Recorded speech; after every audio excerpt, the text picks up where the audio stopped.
A ver, comenzamos chicos con esta clase de principio de las casillas. Vamos a hablar primero del principio de las casillas en forma, digamos, ejemplificada para que se entienda ya. A ver, ¿qué pasa si yo tengo 7 palomas y los voy a distribuir en 6 palomares o 6 casillas, ¿no? Entonces, necesariamente va a existir una casilla con al menos 2 palomas, ¿no? Porque, por ejemplo, digamos que yo quiero hacerlo equitativamente, ¿no? Tratando de que no hayan 2 palomas juntas, al final no lo voy a lograr, ¿no?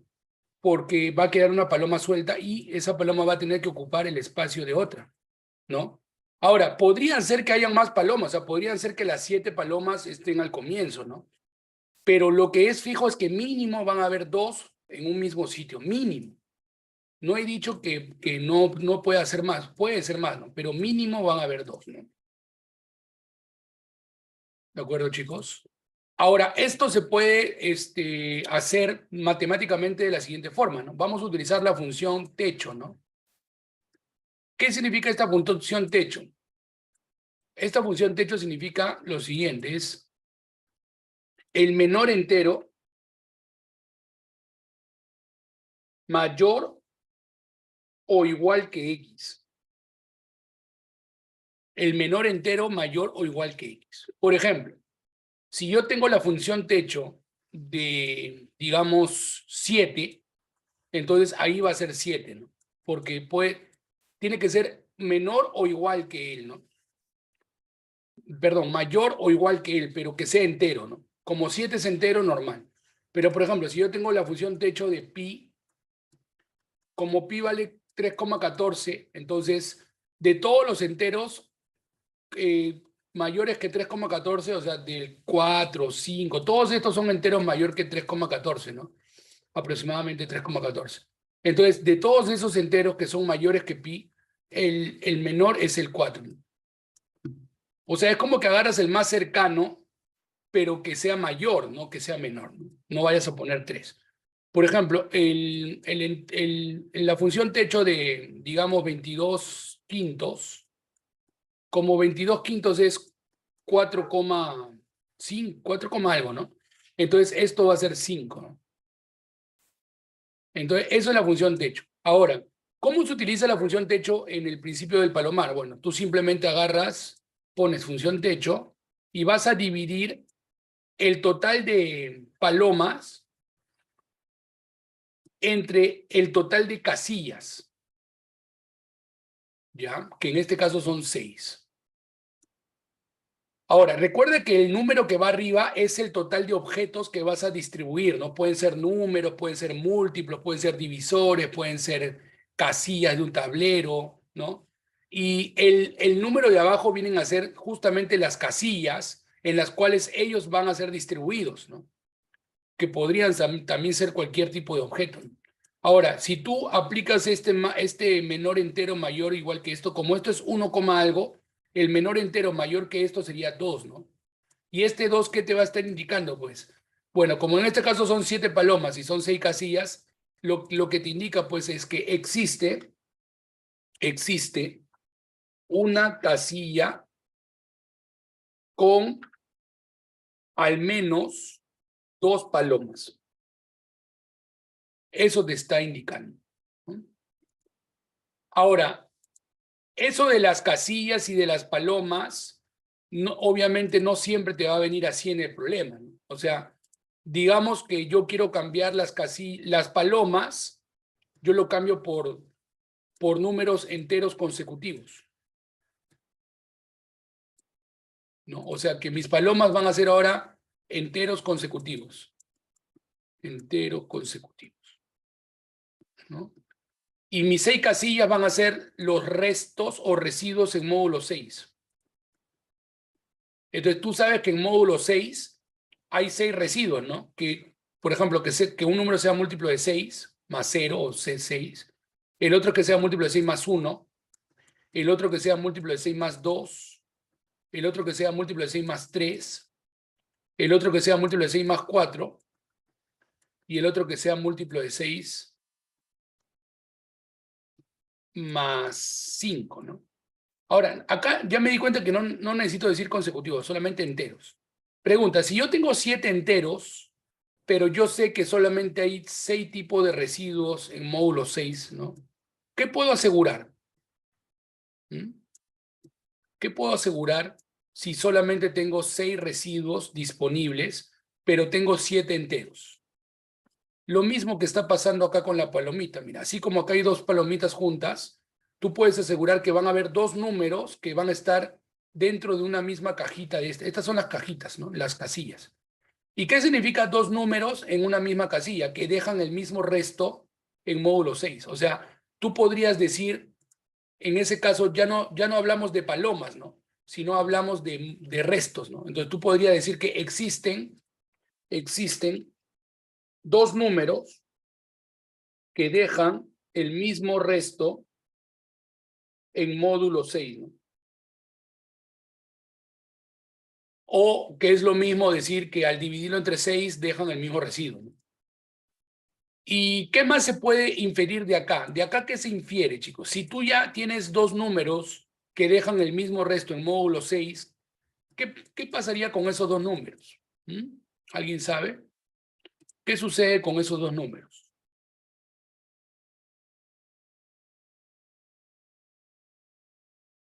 ¿Ah, chicos?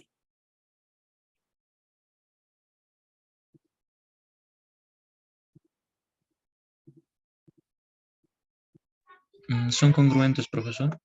Claro, eso ya está escrito ya, que dejan el mismo resto en módulo 6. O sea, eso que me has dicho ya está escrito acá. Cuando yo digo que existen 2 números que dejan el mismo resto en módulo 6, en otras palabras estoy diciendo que son congruentes en módulo 6, o que al dividirlos entre 6 dejan el mismo residuo. O sea, es un equivalente. Pero yo no quiero un equivalente, sino quiero una inferencia, o sea, algo que se deduzca de esto, una conclusión. Una conclusión es que al restar dichos números va a ser múltiplo de 6, pues, ¿no? La diferencia de dichos números es múltiplo de 6. Claro, porque dejan el mismo residuo, ¿no? Entonces, si un número es múltiplo de 6 más R y el otro también es múltiplo de 6 más R, ¿qué pasa cuando tú restas un múltiplo de 6 más R menos un múltiplo de 6 más R? Que el R se va a eliminar y te va a quedar múltiplo de 6.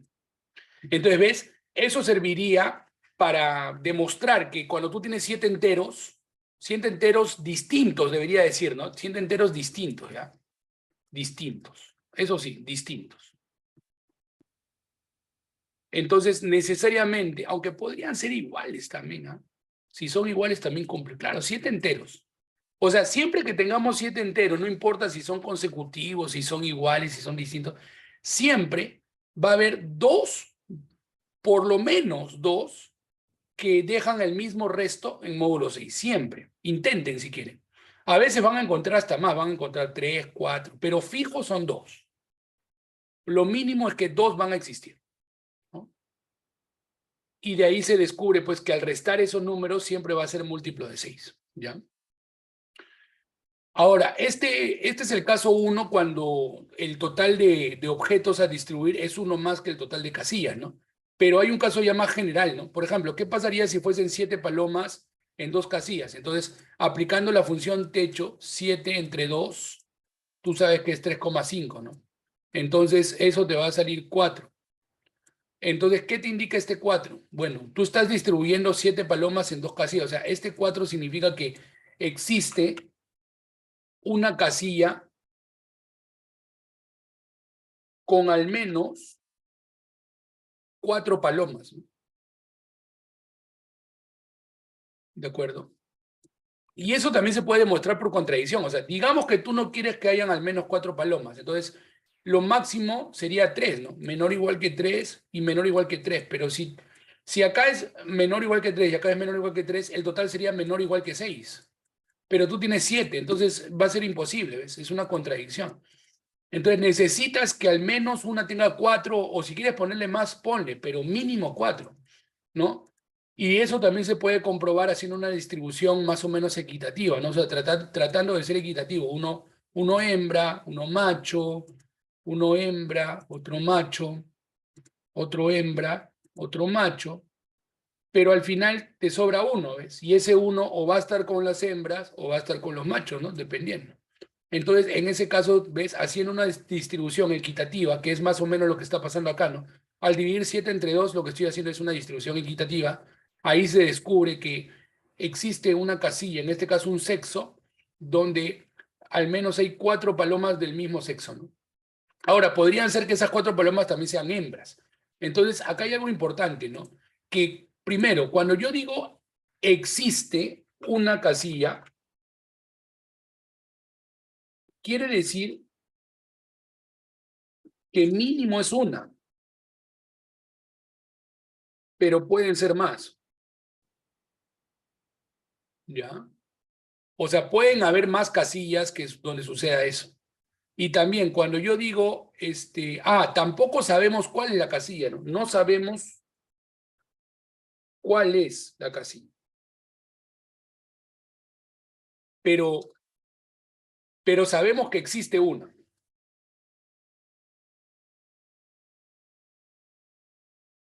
Porque mira, yo acá le he puesto en los machos, pero también podrían ser las hembras, ¿no? O sea, no, nunca vamos a saber exactamente cuál es, a no ser que me den más datos. Y otro es que cuando yo digo al menos 4 palomas, ¿qué significa al menos 4 palomas?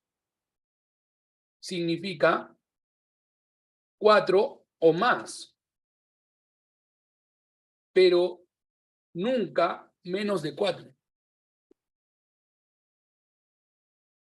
Claro, porque si quiero las 7 podrían ser machos, ¿no? O las 7 podrían ser hembras. O podrían ser 5 hembras y 3 machos, ¿no? ¿Qué pasaría si son 5 hembras y 3 machos? Se sigue cumpliendo, ¿no? Que hay una casilla con al menos 4 palomas. Esta sería la casilla con al menos 4, ¿no? O sea, siempre va a haber una casilla con al menos 4. Y como te digo, no puede ser menos de 4, porque si tú supones que acá es menos de 4, o sea, menor o igual que 3, y acá menor o igual que 3, la suma total sería menor o igual que 6. Contradicción, ¿por qué? Porque tú tienes 7 palomas. Entonces, también puedes aplicar la contradicción para demostrar el principio del palomar. O sea, el principio del palomar se demuestra por contradicción. ¿De acuerdo, chicos?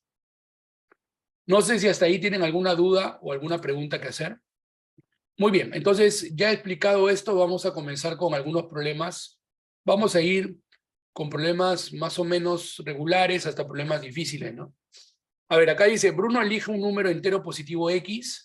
A continuación, Flor elige 4 números enteros A, B, C, D y calcula esta operación, ¿no? O sea, lo que hace Flor es hacer esta operación, ¿no? Pero ojo, esta operación que hace Flor lo hace con los números que eligió Bruno, ¿no? Bruno fue el que eligió estos números. O no, al revés, ¿no? Bruno elige un número entero positivo. No, Bruno elige X. A ver, me estoy equivocando. Bruno elige X, ¿ya? Y esto, ¿quién lo eligió? Esto lo eligió Flor. Flor. Y Flor hace esta operación, ¿no? Y acá dice lo siguiente, ¿no? La multiplicación de las 6 diferencias entre esos 4 números. O sea, lo que está haciendo Flor es agrupar los números de 2 en 2 y restarlos. Mira, A con B, acá está, A menos B. Luego B con C, aquí está. C con D, aquí está. Luego también está D con A, o sea, A con D, A con C y B con D, ¿no?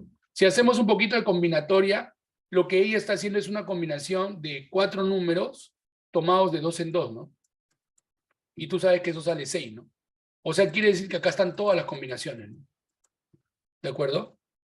No hay más, pues, ¿no? Están todas. Ahora, acá dice, ¿no? La multiplicación de las 6 diferencias entre esos 4 números, ya. Determinar el mayor valor de X con el que Bruno tiene la certeza de que N será múltiplo de X. O sea, quiere decir que N es múltiplo de algunos números, ¿no? Por ejemplo, puede ser que N sea múltiplo de A, también múltiplo de B, ¿no? Y así, ¿no? Hasta un múltiplo de, no sé, múltiplo de Y. Pero tú tienes que hallar el máximo valor de X para que N siempre sea múltiplo de ese X, ¿no? ¿De acuerdo? O sea, tendrías que agarrar el mayor múltiplo, ¿no? El máximo posible. ¿De acuerdo, chicos? De eso trata el problema. Les voy a dar un tiempo para que lo intenten y me dan su respuesta por el chat en privado.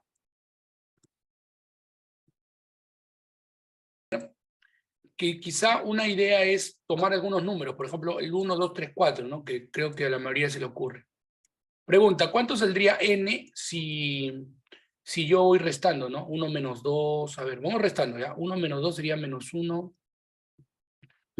B menos C sería 2 menos 4, 2 menos 3 sería menos 1 también. C menos D también es menos 1. D menos A sería 4 menos 1, 3. A menos C sería 1 menos 3 menos 2. Y B menos D sería 2 menos 4 menos 2 también, ¿no? ¿Y eso cuánto sale? A ver, sale menos 12, ¿no? Y bueno, como te sale menos 12, tú podrías decir, por ejemplo, que n, en este caso particular, es múltiplo de 3, ¿no? Múltiplo de... Primero que múltiplo de 1, ¿no? También múltiplo de 2, de 3, de 4, de 6 y de 12, ¿no?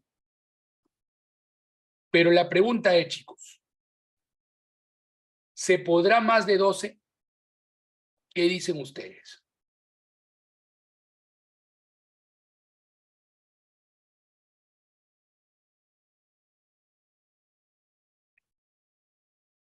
¿Qué dicen ustedes, chicos? ¿Se podrá más de 12? O sea, ¿tendría sentido buscar un ejemplo con más de 12?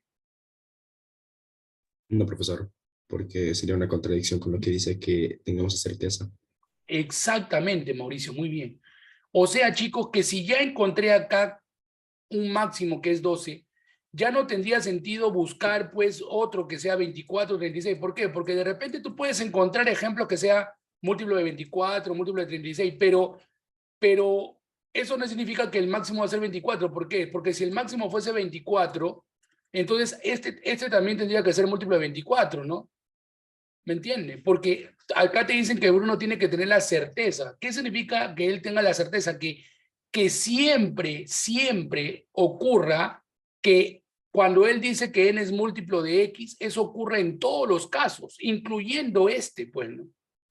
O sea que este ejemplito sencillo me ha ayudado a hallar una cota, ¿no? Esto es mi cota superior, es lo máximo a lo que yo puedo aspirar, ¿no? Que sea 12. Ahora, de repente no es 12, de repente es menos, ¿no? Pero ya sé que más de 12 ya no tiene sentido. ¿Por qué? Porque yo puedo encontrar otros ejemplos, como te digo, yo puedo encontrar que otros números, o sea, digamos que acá yo pongo otros números, 1, 5, 7, 8, digamos, y yo descubro que eso es múltiplo de 36, ya. Ese número es múltiplo de 36, pero no significa que todos sean múltiplo de 36, ¿me entiendes? Porque ya encontré que él solamente es de 12 y no de 36. Entonces, este ejemplito me ayuda a hallar una cota. Lo máximo entonces que aspiro es 12. Puede ser menos también, ¿no? 12 o menos. Entonces, eso lo voy a escribir ya. A ver, al colocar los valores,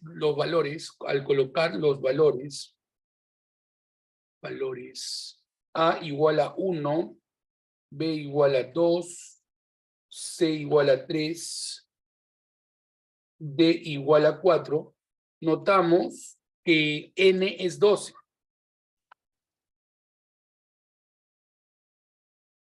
Bueno, menos 12, pero 12 o menos 12 igual son múltiplos, ¿no? No importa. Notamos que N es igual a menos 12, ¿no? ¿Esto qué significa? Esto significa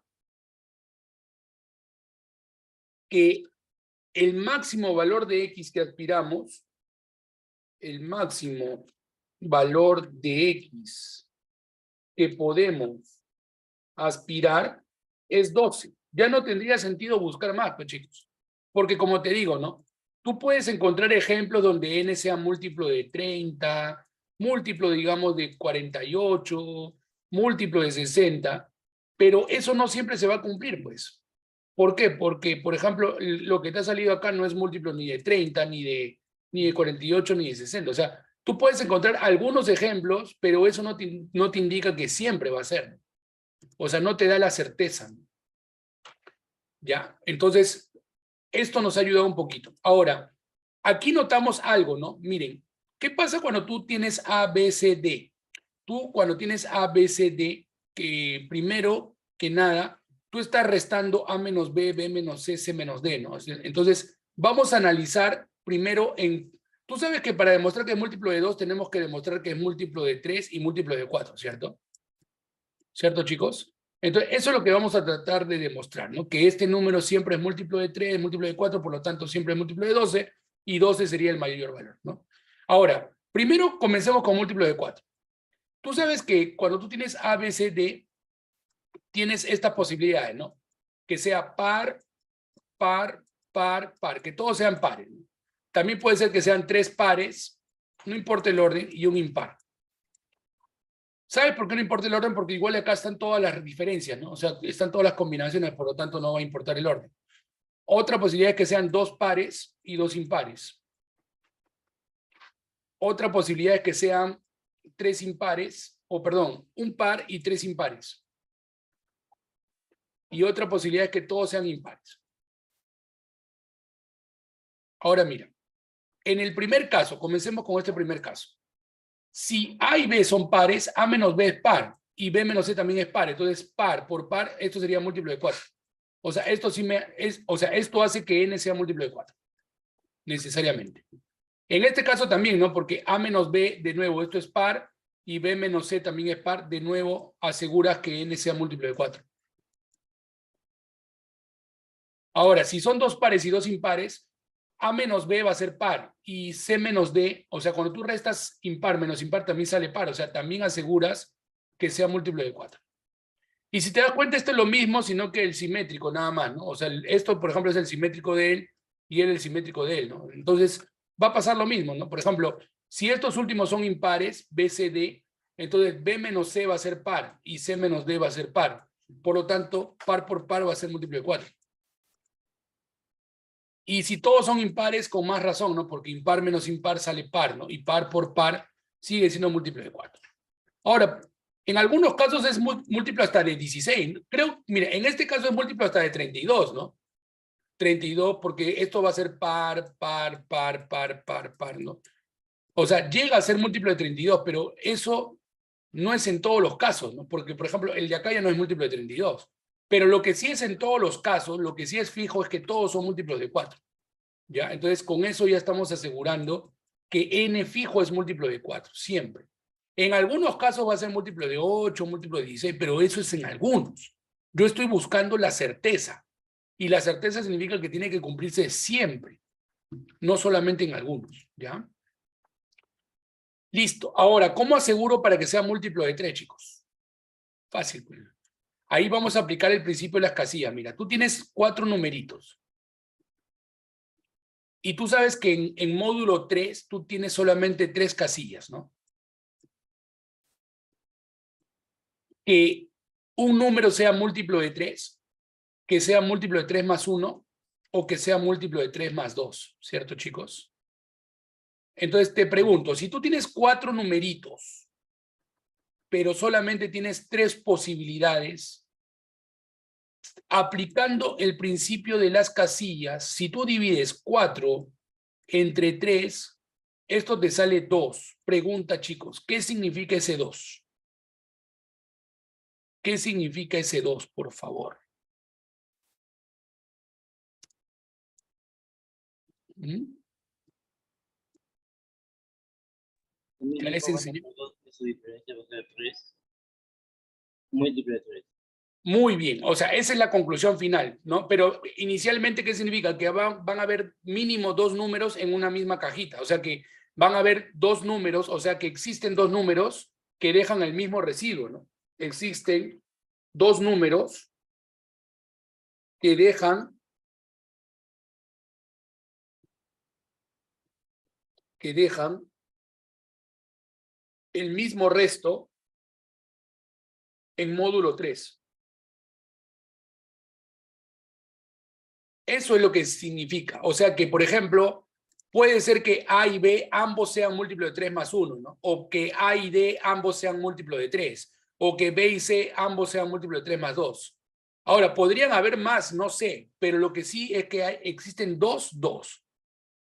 Ahora, ¿qué pasa si esos 2 dejan el mismo resto en módulo 3? Ahí viene lo que dijo su compañero, ¿no? Que de ahí se descubre que la diferencia, o sea, entonces, la diferencia de dichos números será múltiplo de 3. Eso les expliqué hace un rato, ¿no? Bueno, los que estuvieron temprano. Claro, a ver, ¿qué pasa cuando tú tienes dos números que dejan el mismo resto en módulo 3? Por ejemplo, múltiplo de 3 más R y el otro también es múltiplo de 3 más R.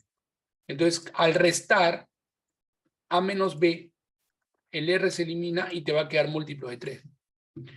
Entonces, chicos, como existen dos números cuya diferencia es múltiplo de 3, ¿quiénes podrían ser esos dos números? Digamos que esos números sean A y B. Entonces, acá está A menos B. Entonces va a ser múltiplo de 3, ¿no? Ahora, si esos números son A y C, por acá también está A menos C. También va a ser múltiplo de 3. Si F, A y D, aquí también está la resta. Así que también va a ser múltiplo de 3. Y como acá están todas las combinaciones, o sea, de todas maneras, esto asegura que N fijo es múltiplo de 3 también. ¿De acuerdo? Por lo tanto, N es múltiplo de 12, ¿no? Y el mayor valor de X, el X máximo, como lo habíamos ya predicho, es 12.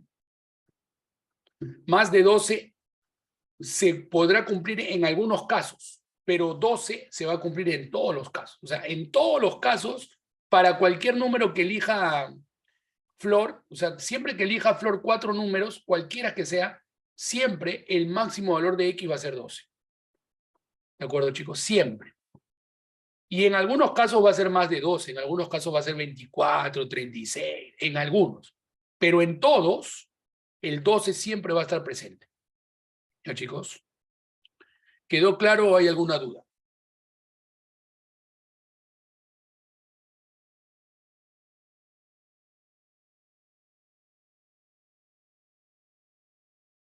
Quedó claro.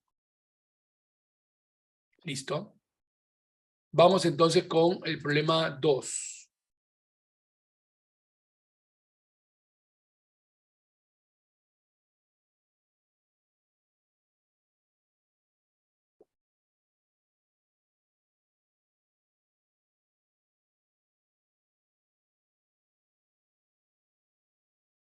Dice, ¿cuál es el máximo número de elementos que podemos elegir del conjunto del 1 hasta el 1000?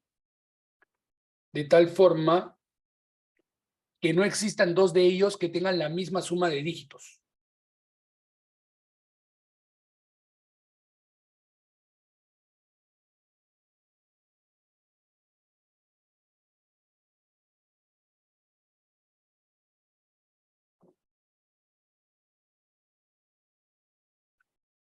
A ver, chicos, si les da unos 3 minutos, inténtenlo. A ver, lo primero que tenemos que preguntarnos es, ¿cuál es la menor suma de dígitos que puede tener uno de esos números, ¿no? La menor suma de dígitos, ¿cuál sería?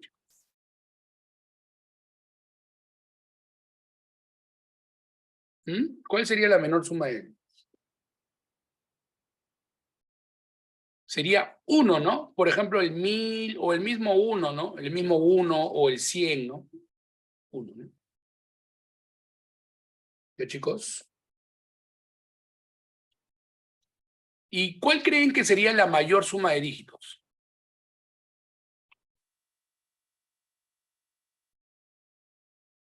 Posible. 27. Muy bien, 27, ¿no? Por ejemplo, el número 999, ¿no? Entonces, yo podría decir, digamos que esto signifique la suma de dígitos, ¿ya? Suma de dígitos.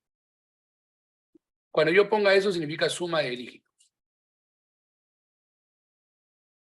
Atentos los que van a la cuarta fase, no se olviden siempre aclarar todo, definir todo para que no hayan vacíos en su solución.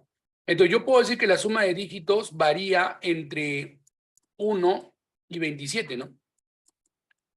Pero la pregunta es, ¿toma todos los valores de 1 hasta el 27?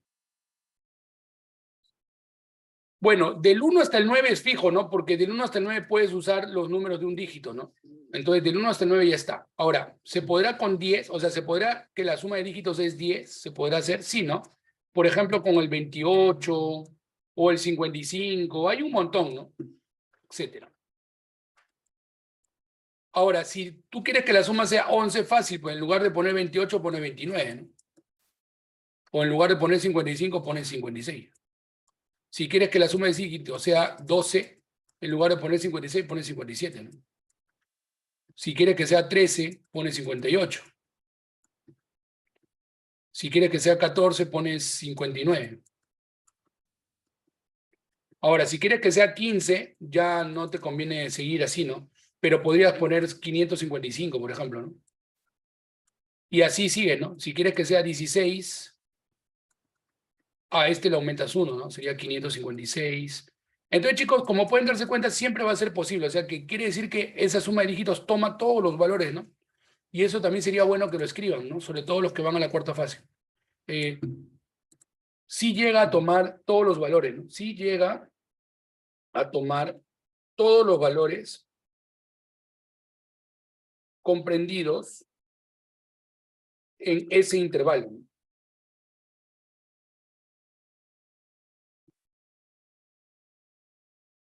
¿Ya? Entonces, chicos, quiere decir que tú tienes 27 posibilidades, ¿no? Y la pregunta es, ¿cuál es el máximo número de elementos que podemos elegir del conjunto de tal forma que no existan dos de ellos que tengan la misma suma de dígitos? Entonces ya, pues, tú dices, ¿no? Tenemos 27 sumas posibles. Por lo tanto, para que no se repitan, ¿no? Porque eso es lo que tú quieres, que no tengan la misma suma de dígitos, ¿no? Para que ninguna suma se repita, a lo mucho podemos tomar 27 números, ¿no? Del conjunto. Obviamente cada uno con una suma de dígitos distinta, ¿no? Distinta. Ahora viene la última parte, ¿no? Vamos a demostrar que no se puede más de 27.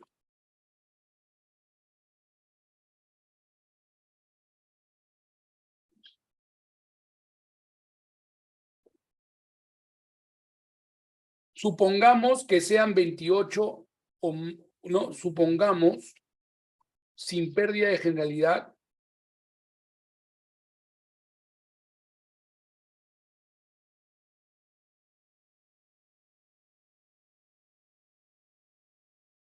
que son 28 números. Claro, porque si demuestro que no se puede con 28, peor va a ser con 29, ¿no? Entonces, si son 28 números, ahí viene el principio de las casillas, ¿no? Por el principio de las casillas,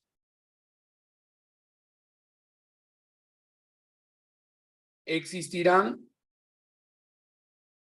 y ahí haces tu división, ¿no? Divides 28 números entre 27 posibilidades, ¿no?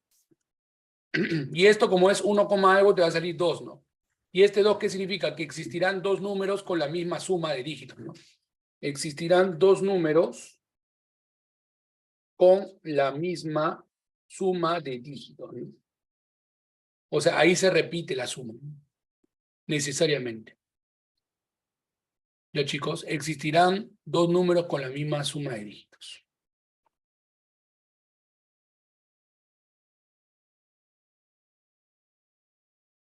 ¿Ves? O sea, el principio de las casillas muchas veces te ayuda a demostrar que algo no es posible, ¿no? La imposibilidad de algo.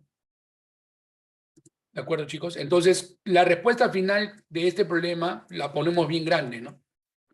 Respuesta 27. Es lo máximo. Si tú pones 28 o más, ya van a haber números que van a tener la misma suma, pues, porque tú solamente tienes 27 sumas, pero son 1000 números, ¿no? Es más, de acá se puede comprobar algo. Mira, ¿qué pasa si tú divides 1000 entre 27? Porque son 1000 números, miren, ¿ah? Si tú divides 1000 entre 27, a ver si me ayudan, ¿cuánto es 1000 entre 27 aproximadamente? 1000 entre 27, sale algo de 37, algo, o sea, sale 38 acá. Claro, el mínimo. 38. Ahora, ¿qué significa ese 38? Que existen 38 números con la misma suma de dígitos. Existen al menos 38 números con la misma suma de dígitos. Ahora, buscarlo, bueno, no sé si me alcanza tiempo de buscarlo, pero sería cuestión de buscarlo, ¿no? Pero de que existen, existen. No sé cuáles son los números, ni tampoco sé cuál es la suma, pero de que existen, existen. ¿Ya? Esto es un adicional, ojo. Esto no tiene nada que ver con el problema. Solamente te podría servir para otro problema, ¿no? Es como un adicional que les estoy poniendo. ¿Ya, chicos? Bueno, ya saben entonces para qué se utiliza el principio de las casillas. Vamos con el problema número 3. ¿Cuál es el máximo número de elementos que podemos elegir del conjunto 1, 2, 3 hasta el 100, de tal forma que no existan dos de ellos que sean coprimos? Bueno, acá conviene hacer grupitos, ¿no, chicos? ¿Cuáles serían los grupitos que más convienen hacer, chicos?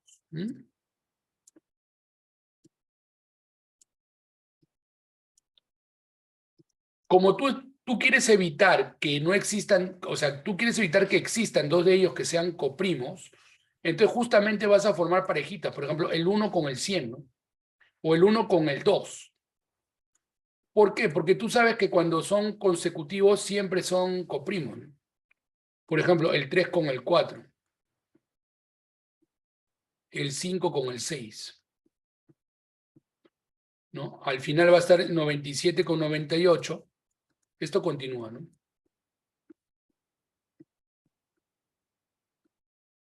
Y 99 con 100. Entonces, acá tenemos 100 parejitas, perdón, 50 parejas, ¿no? Tenemos 50 parejas.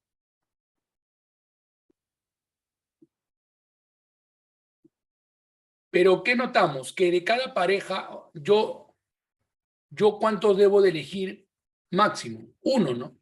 O sea, notamos que de cada pareja solo podemos elegir un número. ¿Por qué, profesor? No entiendo. Porque si elegimos 2, acá lo escribo, porque si elegimos 2, los 2, ambos serán coprimos. Por ejemplo, 1 es coprimo con 2, porque su máximo común divisor es 1, ¿no? 3 es coprimo con 4, 5 es coprimo con 6. Entonces quiere decir que de cada pareja tú debes elegir 1 como máximo, ¿no? Porque si no, van a ser coprimos. Entonces, si tú solamente puedes elegir 1 de acá, 1 de acá, 1 de acá, y son 50 parejas, entonces la máxima cantidad que podemos elegir será 50 números, ¿no? ¿Y cuál sería el ejemplo? El ejemplo sería, por ejemplo, todos los pares, ¿no?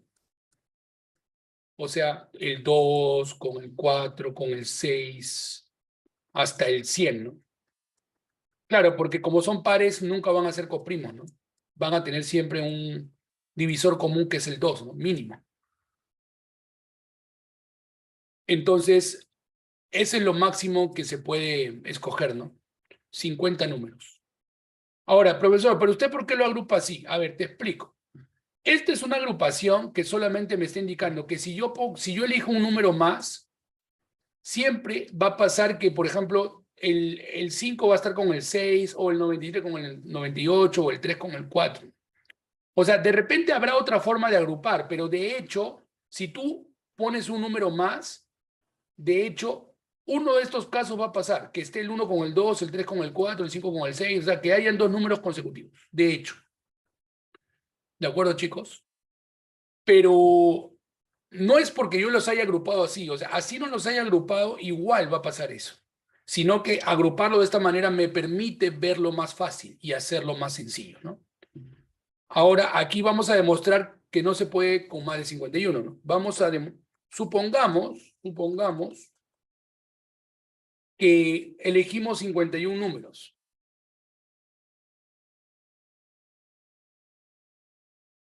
Entonces, por el principio de las casillas, ¿qué va a pasar por el principio de las casillas?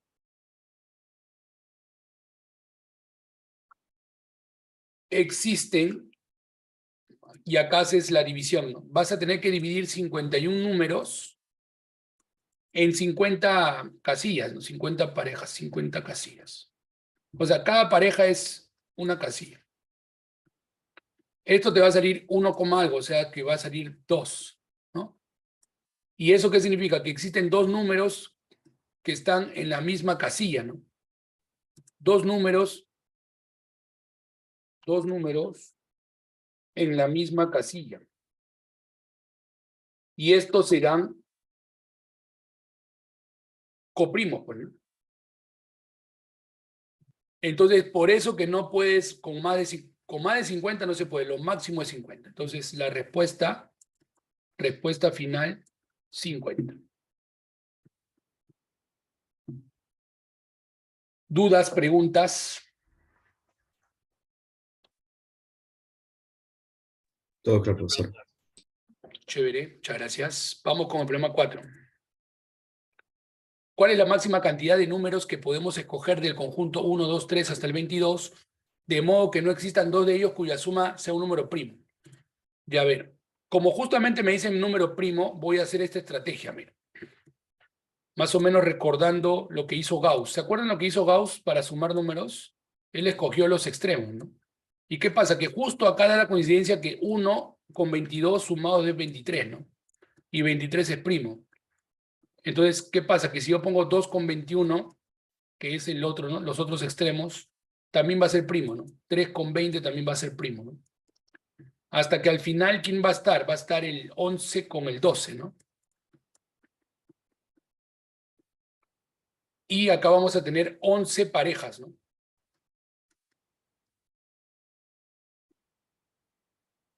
Y la misma idea, ¿no? Notamos que tenemos que, o mejor dicho, que de cada pareja solo podemos tomar un número. ¿Por qué, profesor? Porque si tomamos 2, su suma será 23 y 23 es primo, ¿no? Claro, si tú agarras el 1 con el 22, ya fuiste, porque 1 más 22 te va a dar 23, no te conviene, ¿no? Entonces, como tú tienes 11 parejas, como tenemos 11 parejas, la máxima cantidad que podemos, de números, ¿ya? De números que podemos escoger es justamente 11, ¿no? Y a ver, un ejemplo con el 11, ¿cuál sería? A ver, tenemos que buscar un ejemplo, pero que sumado no te dé primo. Por ejemplo, mira, si tú pones el 1, no vayas a poner el 2, porque 1 más 2 también es primo. O sea, no solamente tienes que preocuparte del 23. El 23 es un ejemplo nada más, pero en realidad, en el problema en ningún momento te han dicho que sea 23, solamente te prohíbe que sea primo. Entonces, si pusiste el 1, no te conviene poner el 2, te conviene poner el 21, ¿no? O sea, de acá agarras el 1. 3. Pero 1 más 3 es 23, es 3. Es 4. 1 Ahí más sí 3, sería. 4. Ahí sí. Ya, ahora, 3 sí podría ser, ¿no? Porque 1 más 3 es 4, 21 más 3 es 24, o sea, en ningún caso es primo, ¿no? Ahora, 4 no me conviene, ¿no? Porque 4 más 3 me va a dar 7. Entonces, el 4, ¿con quién va? Con el 17, ¿no? No, con el 19. ¿Me convendría el 19? A ver, vamos sumando. 20, 40, 22. Sí conviene. Luego, ¿el 5 me conviene? Sí, ¿no? El 5 se supone que va con el 18, ¿no? Ahora, el 18 no me conviene porque si pongo 18 más 1 sería 19, pero el 5 sí, porque el 5 más 1 es 6, más 21 es 26, más 3 es 8 y más 19 es 24, ¿ves? Entonces, de ahí tenemos que elegir un ejemplo correcto, ¿no? Por ejemplo, el 6 acá ya no me conviene, ¿no? Porque 6 más 5 va a dar 11. Entonces, el 6 me conviene, en lugar del 6 me conviene el 17, ¿no?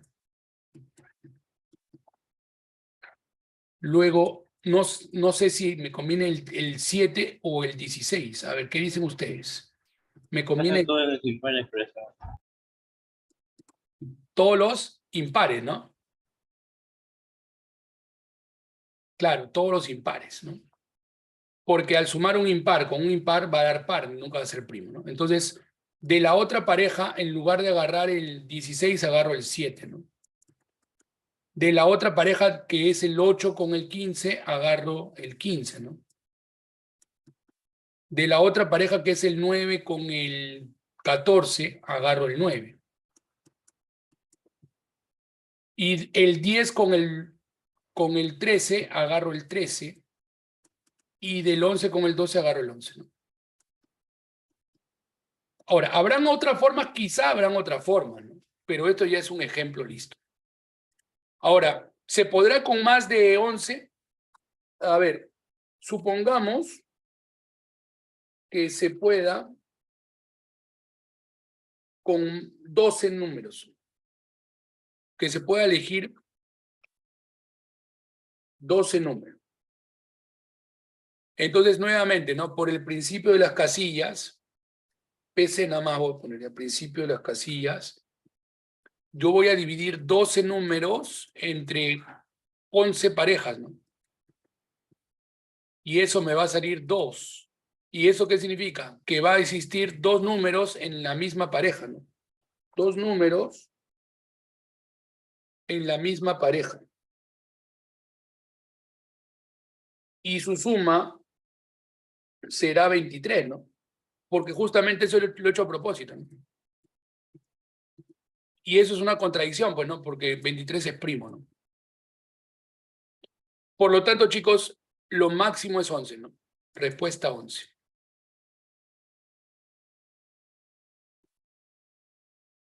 Si pones 12 o más, ya se van a repetir, bueno, números de la misma casilla, ¿no? Ahora, como te dije, ¿no? Esto no está pasando porque yo he puesto esto a propósito del 23. Por cualquier forma que tú lo hagas, igual, si tú pones más de 11, vas a ver que necesariamente van a haber 2 números que suman un número primo, ¿no? En este caso, 23. ¿Ya? Vamos con el problema 5. Se tiene un tablero de 4x4. ¿Cuánto es la máxima cantidad de fichas de 1x1 que podemos colocar para que no haya más de una ficha en cada subtablero de 2x2? Bueno, este problema sí está bien fácil. A ver, es un tablero de 4x4.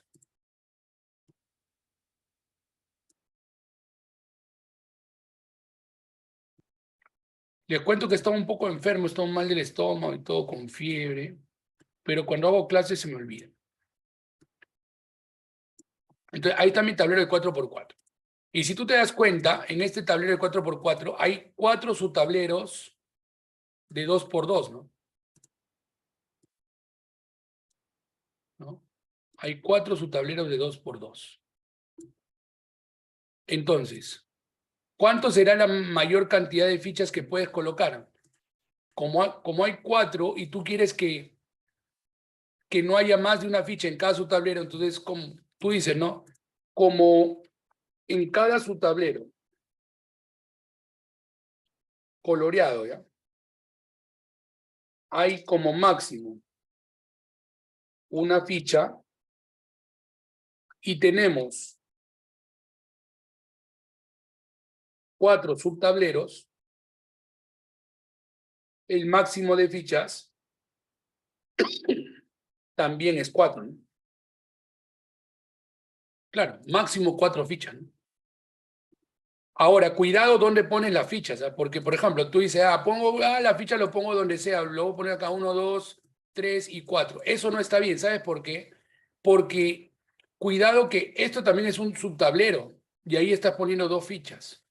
O sea, lo que pasa es que yo he pintado 4 que son disjuntos, ¿no? Pero hay más, o sea, acá hay otro subtablero, acá hay otro subtablero, ¿no? O sea, hay varios subtableros. Entonces, para yo demostrar que son 4, tengo que saber dónde colocar los 4. Si yo pongo aquí 2, entonces ahí estoy cometiendo un error. Entonces, para que sean 4 y en cada subtablero haya como máximo, para que no haya más de una ficha en cada subtablero, te conviene ponerlas en las esquinas, ¿no? ¿Ya? ¿Por qué? Porque el problema dice que no haya más de una ficha en cada subtablero. O sea, puede haber menos, pero no más. Por ejemplo, en este solamente hay 1, ¿no? En este 0, ¿no? Normal, porque dice que no haya más de una ficha. O sea, puede ser que no haya nada. Acá hay 1. En el del medio también hay 1, ¿no? No, en el del medio no hay nada, perdón. En este tampoco hay nada. En ese tampoco hay nada. Aquí hay 1, aquí no hay nada y acá hay 1, ¿no? Pero ves, tienes que tratar de que en todo, no solamente los que he pintado. Lo que he pintado solamente sirve momentáneamente para aplicar el principio de las casillas, ¿no? Entonces, ahora ponemos, ¿no? Supongamos que elegimos 5 o más fichas. O que colocamos 5 fichas o más, ¿ya? Bueno, con 5 basta, ¿no? Demostrar. Entonces, si tú divides 5 entre las 4 pintadas, los 4 subtableros, te va a salir 2, ¿no? Y este 2, ¿qué significa en este caso? Significa que hay 2 fichas en un mismo subtablero, ¿no? Existen 2 fichas en un mismo subtablero. Y eso es una contradicción, pues, ¿no? Porque el problema bien claro te ha dicho que no debe existir eso, ¿no? Eso es una contradicción. Porque el problema dice que no haya más de una ficha, o sea, no puede haber 2 ni más, ¿no? Por lo tanto, el máximo, ¿cuánto sería, chicos? El máximo es 4. Y ahí está el ejemplo. Siempre das tu ejemplo. Cuando te piden un máximo, siempre tu ejemplo. Listo. Siempre que te pidan un máximo o mínimo, siempre tienes que dar tu ejemplo, ¿ya? Vamos con el problema 6. A ver, les doy tiempo. Ese problema es bonito, interesante. Entra un poquito de combinatoria también, así que les doy 5 minutos. Intenten. La respuesta era entonces 65, lo mínimo, ¿no? A ver, vamos a ver por qué. Digamos que tú tienes tus 4 preguntas, ¿no? Son 3 preguntas, ¿no? Ya, digamos que tú tienes la pregunta 1. Tú sabes que en la pregunta 1 van a haber 4 alternativas. Digamos que sea como en nuestros casos, ¿no? A, B, C, D, ¿no? 4 alternativas. En la pregunta 2 también lo mismo, ¿no? Pregunta 2 también van a haber 4 alternativas, A, B, C, D. Y en la pregunta 3 también van a haber 4 alternativas.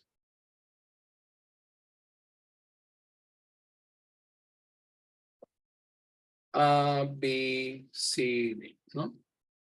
Ahora, como tú quieres que hayan 2 que tengan la misma respuestas, lo que tú tienes que ver es cuántas combinaciones se pueden dar en total, ¿no? Entonces, mira, como él toma 4 opciones, ¿no? Él se puede elegir de 4 formas, de 4 maneras.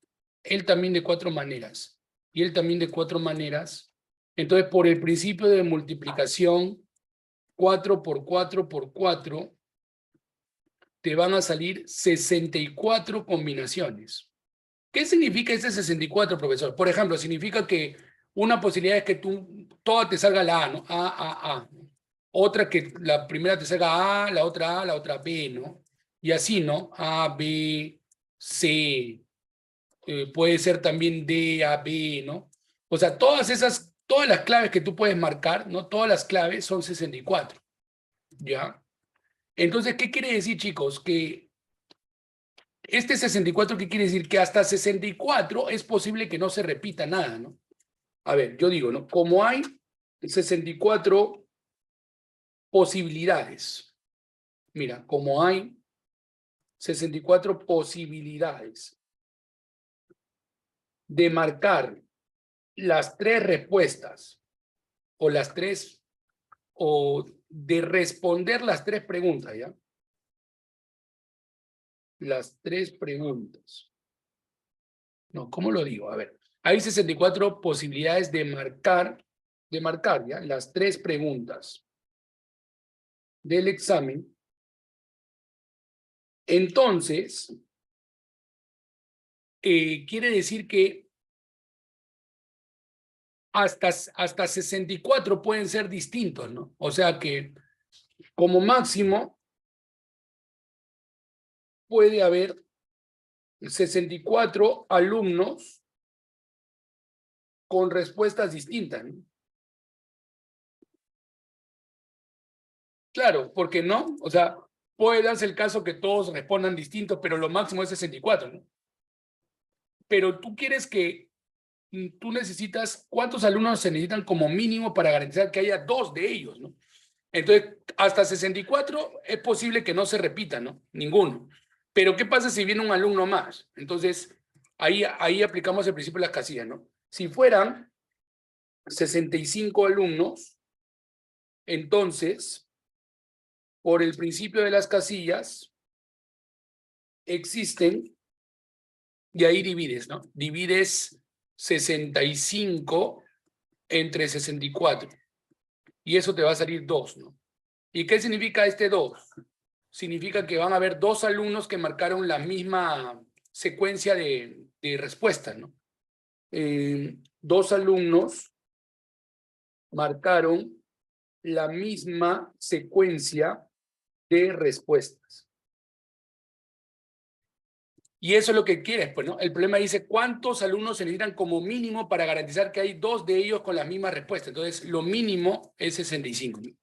Porque con 64 corres un riesgo, ¿no? Que todos sean distintos. Podría darse... Es un caso poco probable, ¿no? Que todos saquen respuestas distintas, pero es un caso. O sea, podría darse ese caso. Se corre el riesgo. En cambio, cuando ya hay 65, ya ahí fijo se va a tener que repetir. Por ejemplo, esto puede servir para la... Profesor, y no se cuenta que puedan responder en blanco. Ay, no, aquí, bueno, no te hablan nada de eso del blanco, ¿no? O sea, cuando en un problema no te dicen nada de preguntas buenas, malas o en blanco, creo que no es necesario eso, ¿no? Ya, porque si fuese en blanco, o sea, si en el problema me dijeran en blanco, entonces acá serían 5, 5, 5, ¿no? O sea, contando la del blanco, ¿no? Y acá sería 125 y por lo tanto sería 126, ¿ya? Está interesante tu comentario, ¿ya? Entonces, chicos, si acá me dijeran que también pueden marcar en blanco, me especificaran, entonces acá ya sería 5, ¿no? Porque puede ser A, B, C, D o en blanco, ¿no? Y en ese caso 5 por 5 por 5 se daría 125. Y ahí se corre el riesgo de que las 125 respuestas sean distintas. Por lo tanto, necesita 126 alumnos, ¿ya? Está interesante lo que dice su compañero. Puede ser que en la UNED nos venga así también, ¿no? Con preguntas en blanco. Y ya sale otra respuesta, como puedes notar. Les decía que esto en la vida diaria, ¿para qué sirve? Digamos que en un salón hayan 65 alumnos, ¿no? Y bueno, sean las 3 preguntas tal como lo hizo el problema, ¿no? Y el profesor acuse a 2 alumnos que se han copiado, ¿no? El profesor diga, a ver, Juan y Manuel, vengan para acá. ¿Por qué tienen todo igualito, no? ¿Por qué se han copiado? Todo está igualito, han marcado lo mismo. Entonces tú le dices, profesor, pero no sea monse, pues mira, por el principio de las casillas, si somos 65 alumnos y hay 64 secuencias de respuestas, obviamente, profesor, existen 2 alumnos que van a tener que marcar lo mismo, ¿no? Y inclusive puede ser más, profesor, pero de que existen 2, como mínimo, va a haber 2, así que no nos hemos copiado. Eso es algo matemático, profesor. Usted debería saber eso. ¿Ya ves? Entonces, ahí tú podrías fundamentar que no te has copiado, ¿no? Porque de todas maneras, tiene que haber 2 con la misma respuesta, de todas maneras. ¿Ya, chicos? Muy bien, vamos con el siguiente problema. Problema número 7. Inténtenlo, por favor, les doy tiempito.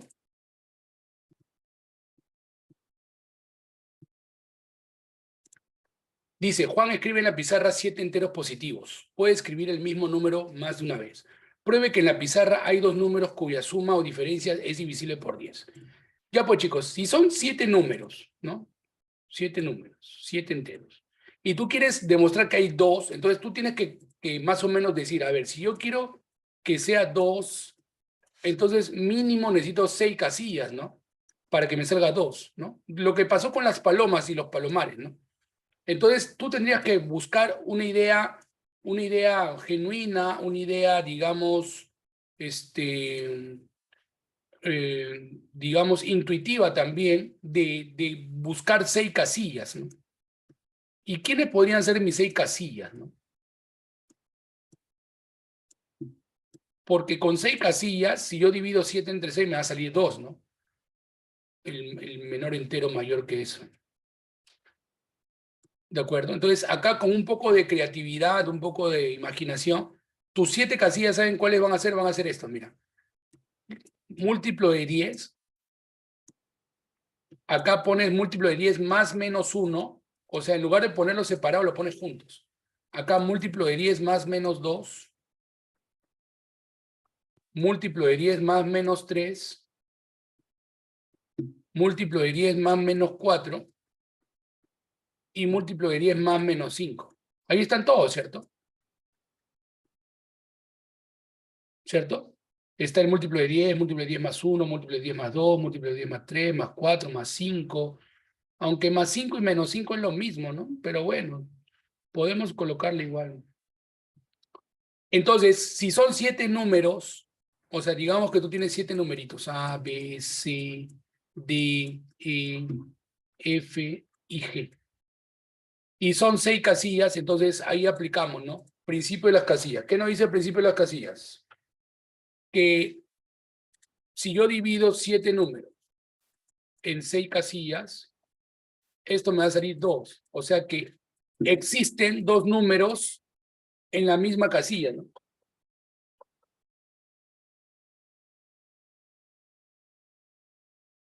No es necesario decir por lo menos, o sea, porque cuando dice existen 2 números, quiere decir que 2 ahí fijos, pueden ser más, pero 2 son fijos.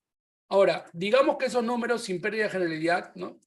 Digamos que sean A y B, ¿no? Estos números, A y B. Y digamos que la casilla fuese cualquiera, escoge cualquiera, por ejemplo la de acá, múltiplo de 10 más 3, múltiplo de 10 más menos 3. Entonces, mira, digamos que A sea múltiplo de 10 más 3 y B sea múltiplo de 10 más 3 también. Entonces, al restar A menos B, el 3 se elimina, ¿cierto? Y te va a salir múltiplo de 10, ¿no? Ahora, lo mismo pasa si los dos fuesen múltiplo de 10 menos 3, ¿no? Si él fuese múltiplo de 10 menos 3 y el otro múltiplo de 10 menos 3, entonces, al restar, el menos 3 se elimina y te queda múltiplo de 10, ¿no? Ya. Pero, ¿qué pasa si fuesen distintos, no? O sea, que uno fuese múltiplo de 10 menos 3 y el otro múltiplo de 10 más 3. Entonces, ahí ya no lo vas a restar, sino lo vas a sumar, pues. Ahí lo sumas y al sumar se elimina el 3, ¿no? Y te sale múltiplo de 10. Por eso que acá dice, pruebe que en la pizarra hay 2 números cuya suma o diferencia. O sea, puede ser suma, como en este último caso, o puede ser diferencia.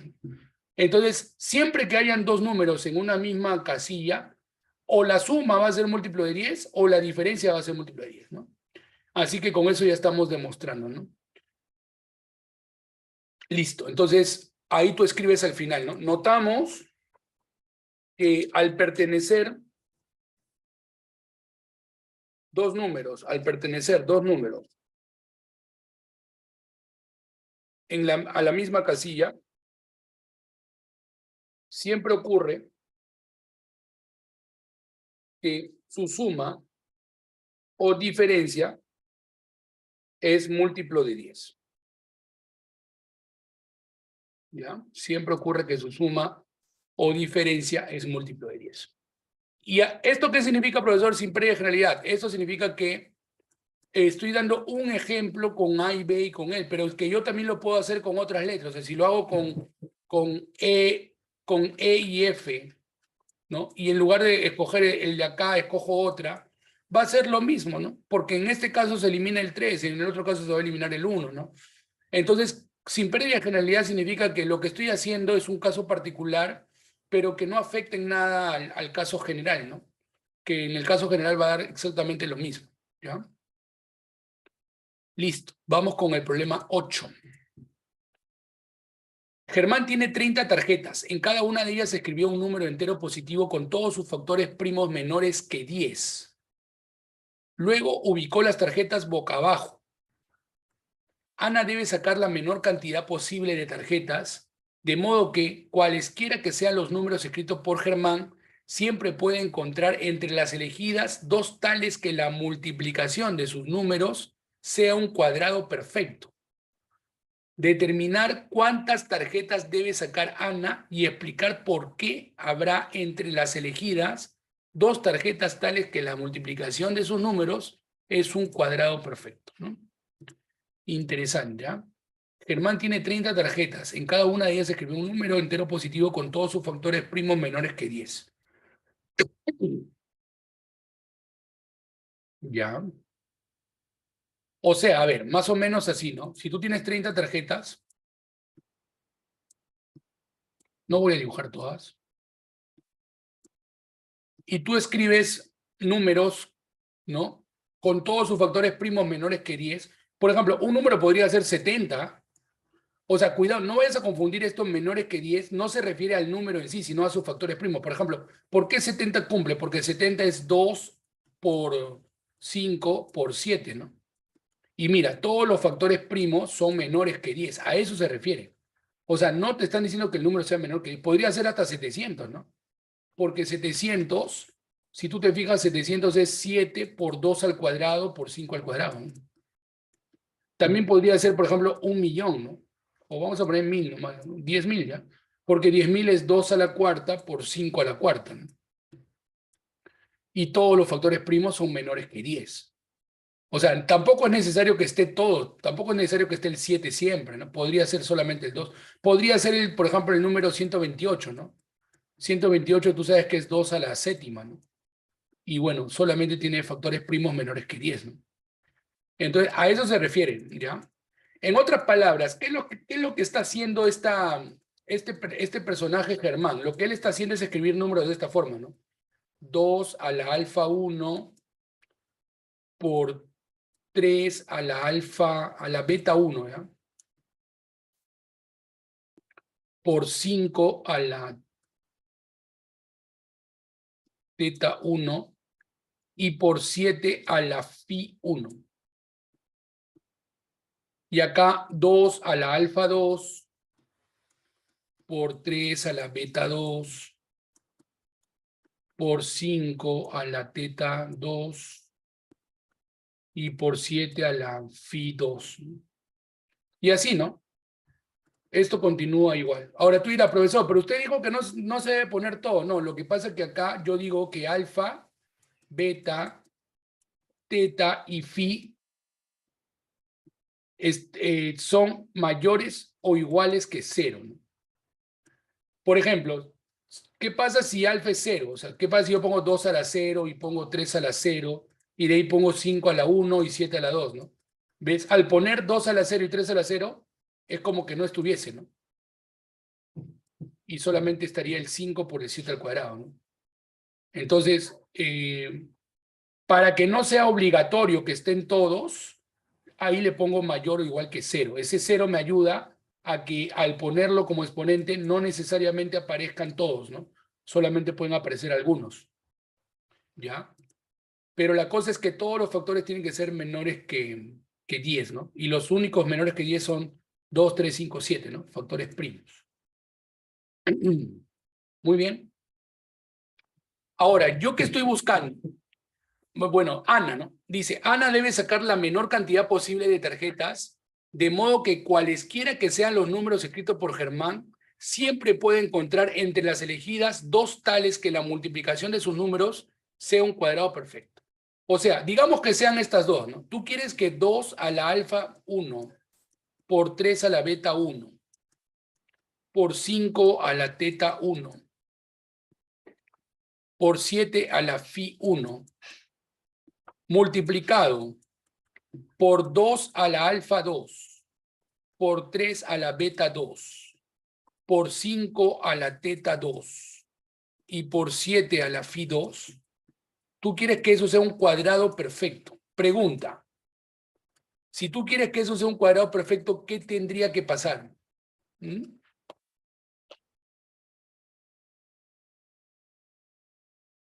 ¿Qué tendría que pasar para que al multiplicar esto con esto sea un cuadrado perfecto? Date cuenta que tenemos las mismas bases, ¿ah?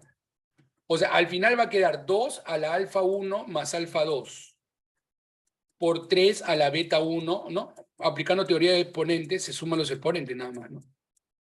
Por 5 a la teta 1 más teta 2 y por 7 a la phi 1 más phi 2. Y ahora sí está más fácil. A ver, ¿qué tiene que pasar para que esto sea un cuadrado perfecto? ¿Mm? Exponente pares.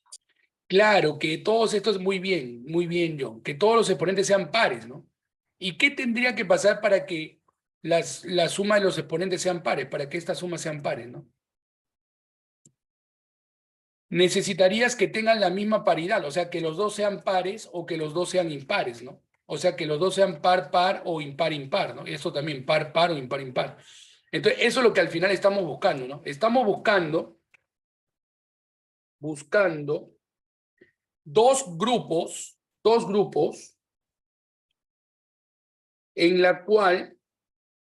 los cuales, ¿ya?, las secuencias de exponentes tengan la misma paridad. Eso es lo que estamos buscando. Ahora, pero tú sabes que cada exponente tiene dos opciones, ¿no? Él puede ser par o impar, dos opciones. Él también, 2, 2, 2. Entonces, ¿cuántas secuencias hay en total, no? En total tenemos dos, acá lo voy a escribir mejor, ¿ya? En total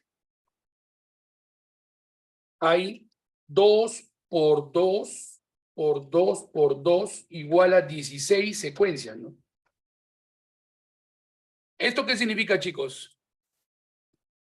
Que si tú eliges 16 tarjetas, pueden ser que las 16 sean distintas, ¿no? Porque existen 16 secuencias, ¿no? Es decir, al elegir 16 tarjetas, corremos el riesgo de que todas tengan distinta paridad. Que todas tengan una secuencia con distinta paridad.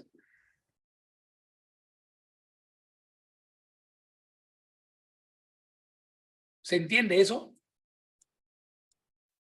Por ejemplo, ¿qué cosa es este 16? Este 16, por ejemplo, es que el 2 esté todo con par, ¿no? 2 con par, 3 con par, 5 con par y 7 con par, ¿no?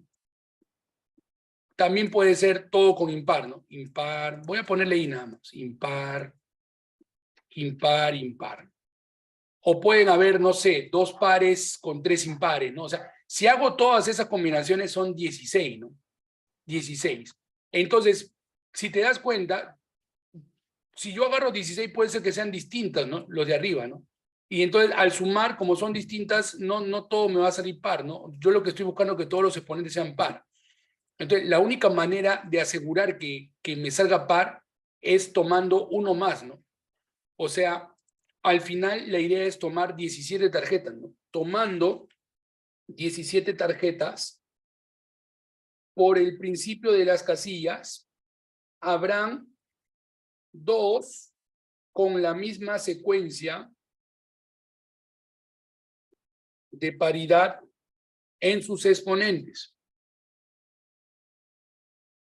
Profesor, ¿qué es eso? Ya te explico.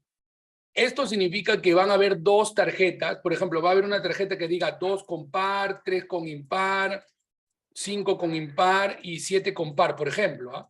Y va a haber otra igualita, ¿no? Que también tenga 2 con par, 3 con impar, igualita. Se va a repetir, pues. Porque hasta 16 todo podría ser distinto, pero con 17 una va a tener que repetirse. Y este es un ejemplo. Entonces, a la hora de multiplicar, 2 par más par te va a dar par. 3 impar más impar te va a dar par. 5 también te va a dar par y 7 te va a dar par. Entonces, esto sí va a ser un cuadrado perfecto. Y eso es lo que tú buscas. ¿Me entiendes? Eso es lo que tú estás buscando. Entonces, lo mínimo que tiene que agarrar Ana son 17. Así que la respuesta en este problema es 17. Ahora, todo esto lo tendrían que pasar a limpio, ordenadamente, ¿no? En una hoja ya bonito y presentarlo a la ONEM, ¿no? Porque acá lo he hecho un poco desordenado ya por la falta de espacio también. En la ONEM le recomiendan, chicos, que cada problema lo hagan en una hoja aparte. O sea, digamos que para un problema tú te gastaste 2 hojas y media, ¿no? 2 hojas y media. El otro problema no lo hagas aquí, porque de repente el jurado no se da cuenta. El otro problema hazlo en otra hoja nueva. Empieza otra hoja nueva. Nunca hagas los problemas juntos, ¿ya? Hazlo en hojas distintas. Que comiencen en hojas distintas, ¿ya? Bueno, chicos, no sé si les quedó alguna duda. ¿Todo bien? Ya, continuamos. Problema 9. 5 puntos con coordenadas enteras se encuentran en el plano. Pruebe o demuestre. Ojo, estos problemas son clásicos de la cuarta fase. Aquí te dicen que pruebe o demuestre. O sea, no tienes que responder números, solamente demostrar, ¿no? que al menos 2 de dichos puntos tienen como punto medio un punto de coordenadas enteras. A ver, chicos, primero, aclaración número 1, ¿no? Lo que deben de saber. Ustedes saben que cuando tienen 2 puntos en el plano, digamos el punto X1, Y1, y el punto X2, Y2, el punto medio, ¿cómo se halla? Bueno, me imagino que esto sí lo han estudiado, ¿no? El punto medio es fácil, ¿no? Se halla sumando las abscisas, como el promedio, ¿no? El promedio de las abscisas, X1 más X2 sobre 2, y el promedio de las ordenadas, Y1 más Y2 sobre 2. ¿Ya? Eso es lo que tenemos que saber como observación, ¿no? ¿Qué más? ¿Qué más? Ya, nada más. Esa es la única observación que tenemos que saber, un poquito de geometría analítica acá, ¿no? Del punto medio, ¿no? Punto medio de un segmento. Ahora, esto por si acaso se demuestra por semejanza o por base media, ¿no? O sea, en el plano al final formas un triángulo y descubres que esto es base media, ¿no? Y ahí se demuestra por qué es la semisuma, ¿no? Pero bueno, eso ya se los dejo para que ustedes lo repasen en geometría analítica. Ahora, ¿tú qué quieres demostrar? Tú quieres demostrar que existe al menos 2 de dichos puntos tienen como punto medio un punto de coordenadas enteras, ¿no? O sea, tiene que haber un punto con coordenadas enteras. O sea, esto de acá tiene que ser entero. Y esto también tiene que ser entero. Y tienen que existir 2 puntos, ¿no? Que hagan que eso sea entero. Entonces pregunta, si tú quieres que esto sea entero, ¿a qué tenemos que llegar? Tenemos que llegar a que X1 más X2, igual que el anterior, ¿no? Que X1 más X2 sea par, ¿no? Y Y1 más Y2 también sea par. O sea que, en otras palabras, tenemos que demostrar que X1 y X2 tienen la misma paridad, ¿no? X1 con X2 y Y1 con Y2 deben tener la misma paridad, ¿no? Entonces, para demostrar lo pedido, debemos llegar a que X1, X2 y Y1 y Y2 tengan la misma paridad, ¿no?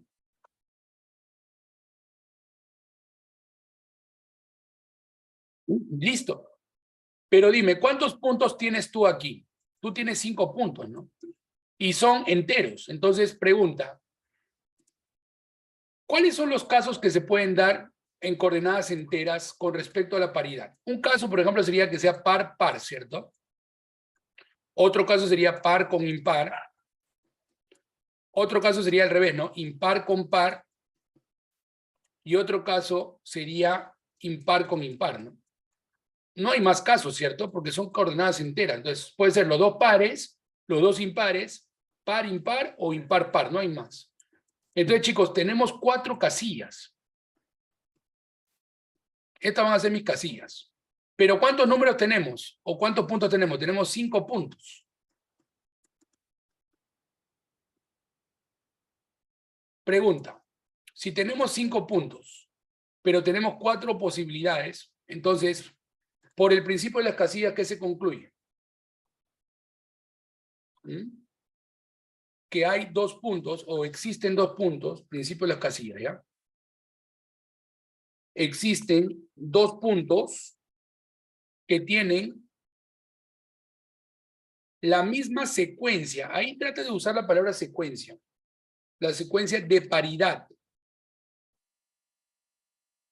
en sus coordenadas.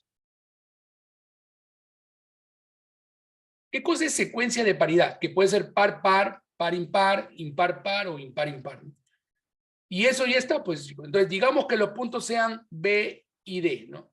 Y digamos que la misma secuencia sea impar-impar. Entonces, ¿qué va a pasar? Que al sumar tú, como él es impar-par y él también es impar-par, entonces al sumar impar más impar entre 2, impar más impar es par entre 2, te va a salir entero, ¿no? Y par más par entre 2 también va a salir entero. Entonces, con eso ya se demostró. Entonces, existen dos puntos que tienen la misma secuencia de paridad en sus coordenadas. Al sumar sus coordenadas va a ser par y al dividirlo entre 2 va a ser entero, ¿no? Eso lo puedes agregar, ¿no? Al sumar sus coordenadas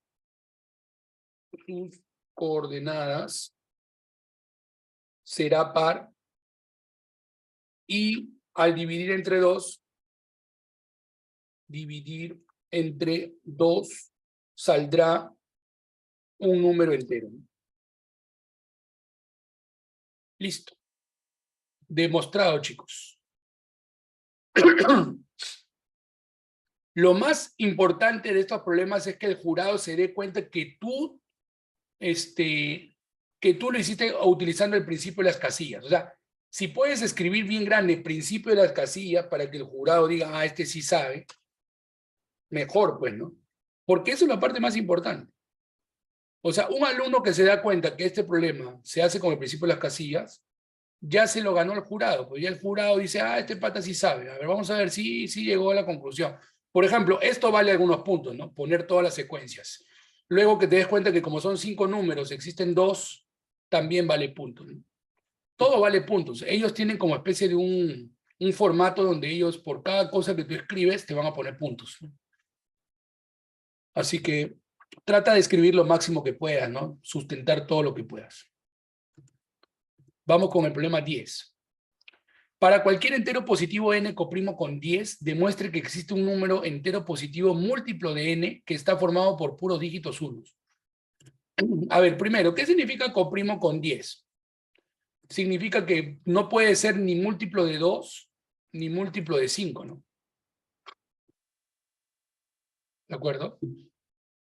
Entonces, por ejemplo, n podría ser 1, 3, podría ser 7. Bueno, como no es múltiplo de 2, tiene que ser impar, ¿no? Pero tampoco puede ser múltiplo de 5, así que podría ser 9, 11, 13, 17, ¿no? 21, ¿no? Bueno, 19, 21. Y bueno, son infinitos, ¿no? Pero, a ver, ¿qué es lo que quiero demostrar aquí? O sea, el problema lo que te pide demostrar es que siempre va a haber un número formado por dígitos unos que sea múltiplo de n. Por ejemplo, del 1, el mismo 1, ¿no? Del 3, por ejemplo, el 111, ¿no? Por ejemplo, del 11 es el mismo 11, ¿no? Del 21, por ejemplo, es el 111.111, ¿no? O sea, siempre vas a encontrar un número formado por puros unos que sea múltiplo de estos. Por ejemplo, de 13, si no me equivoco, es 4 unos o 5 unos. A ver, voy a probarlo ahorita porque a veces me falla la memoria. Creo que son 5. ¿O 4? No, me está fallando la memoria fuerte, ¿eh? No es ni 5 ni 4.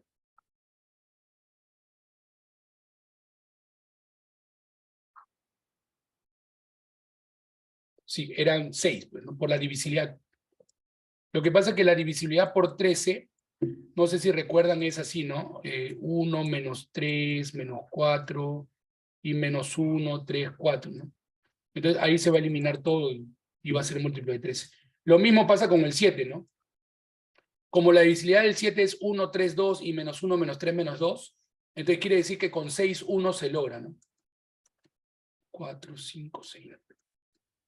¿Ves? Múltiplo de 7. De 9 sería con 9, 1, ¿no? 3, 4, 5, 6, 7, 8, 9. Y así, ¿no?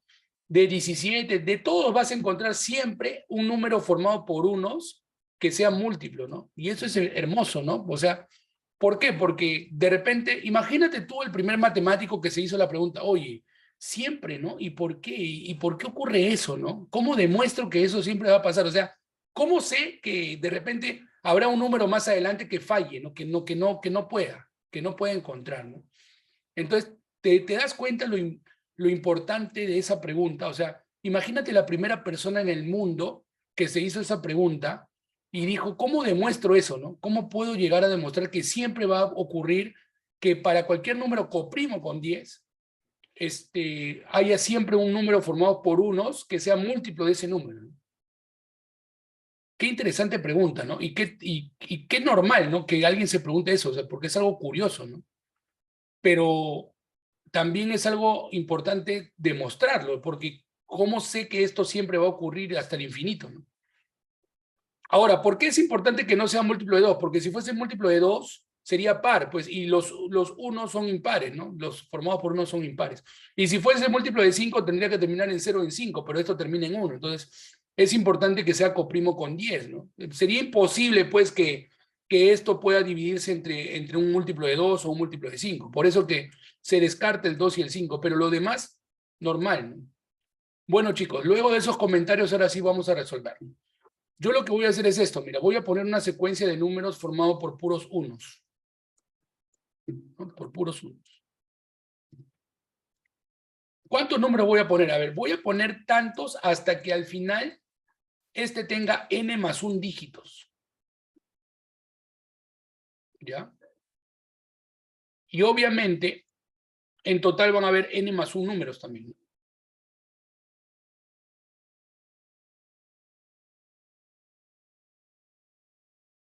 ¿De acuerdo? Y ahora, como acá tengo n más 1, voy a aplicar el principio de las casillas y voy a buscar n casillas. A ver, ¿quién me dice cuáles podrían ser mis n casillas? ¿Mm?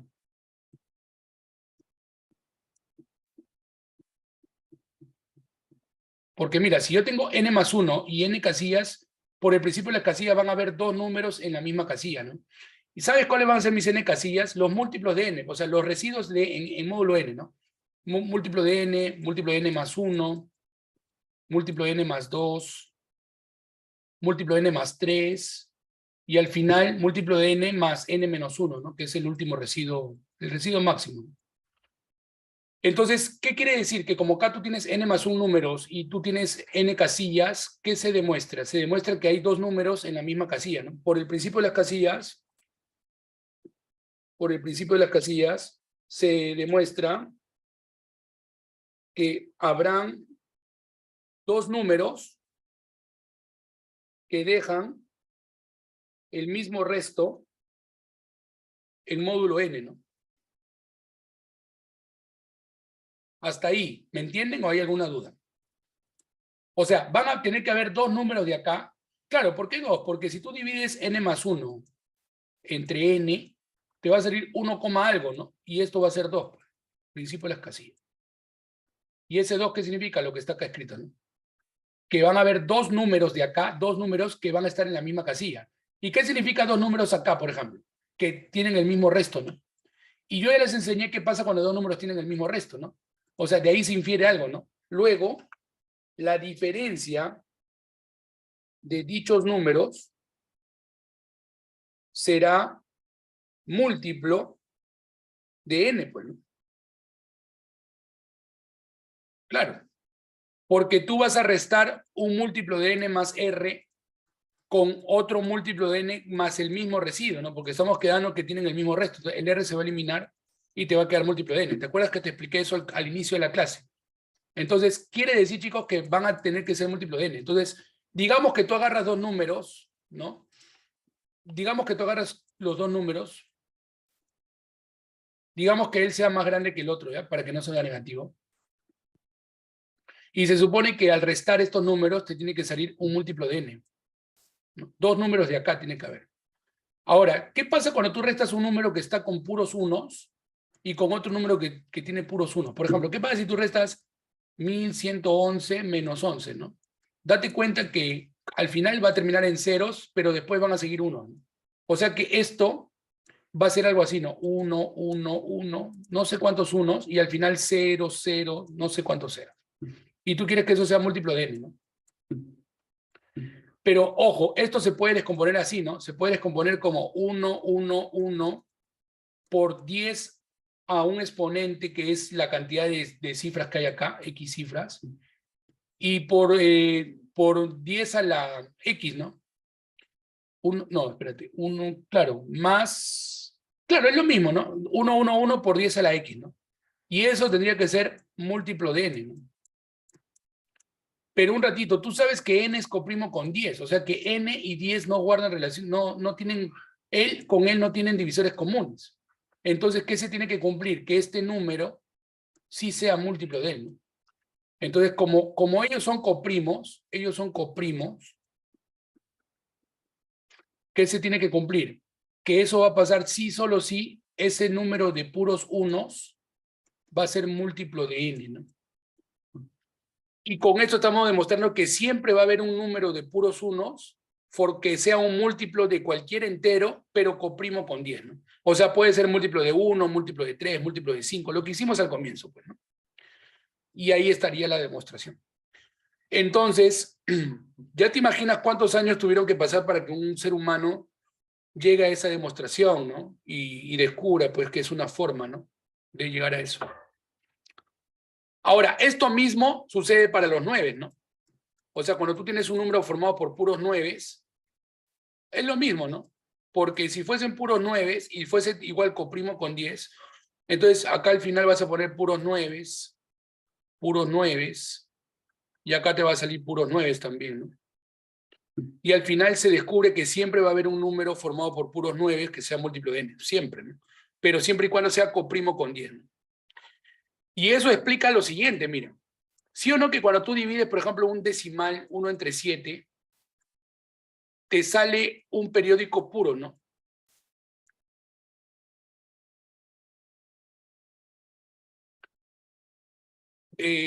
O sea, digamos que te sale un periódico puro, ¿no? Entonces, se supone que ese periódico puro es dividido entre puros 9, ¿no?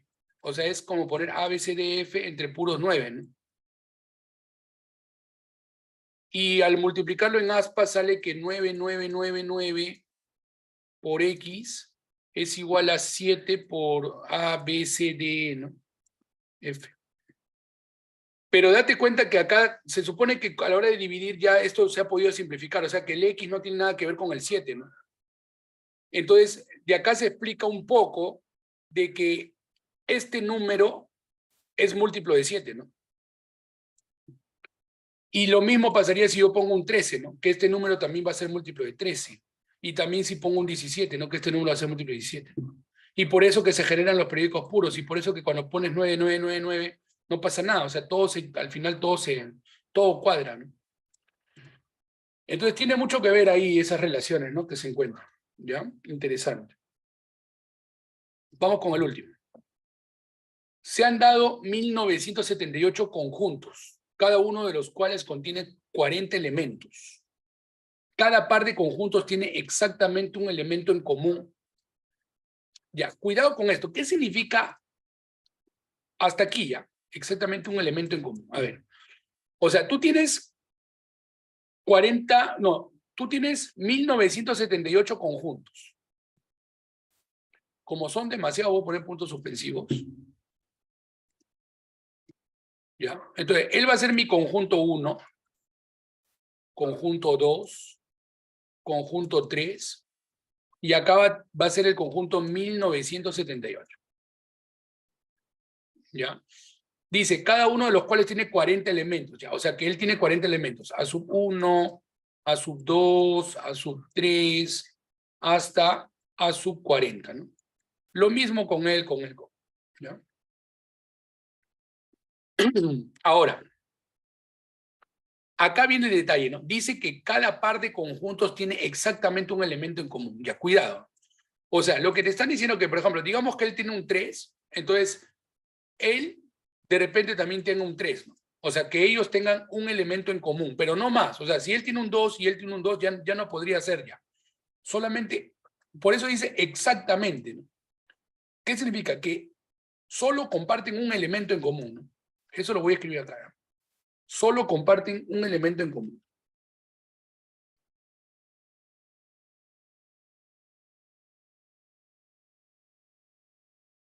¿Ya? No puede ser más de uno. ¿Ya? Solo 2 es lo máximo. Bueno, ¿qué más? Ah, ya, cuidado con esto, ¿ah? Él tiene un 3 y un 3, pero puede ser que él tenga un 4 y él ya no puede tener 4, pero otro sí puede tener el 4. O sea, con él también tiene que tener algo en común, ¿no? Y ellos dos también tienen que tener algo en común. Por ejemplo, que él tenga un 7 y él un 7, ¿no? También, ¿no? Algo en común, ¿ves? Por eso dice, cada par de conjuntos tiene exactamente un elemento en común. Por ejemplo, él con él también tiene que tener algo en común. Por ejemplo, si él tiene un 5, él podría tener un 5, ¿no? Si él tiene un 11, él también puede tener un 11. A eso se refiere, ¿no? Tengan cuidado, porque a veces, si no lo lees bien el problema o si lo interpretas mal, tú puedes pensar que como tienen un elemento común, todos tienen el 3, ¿no?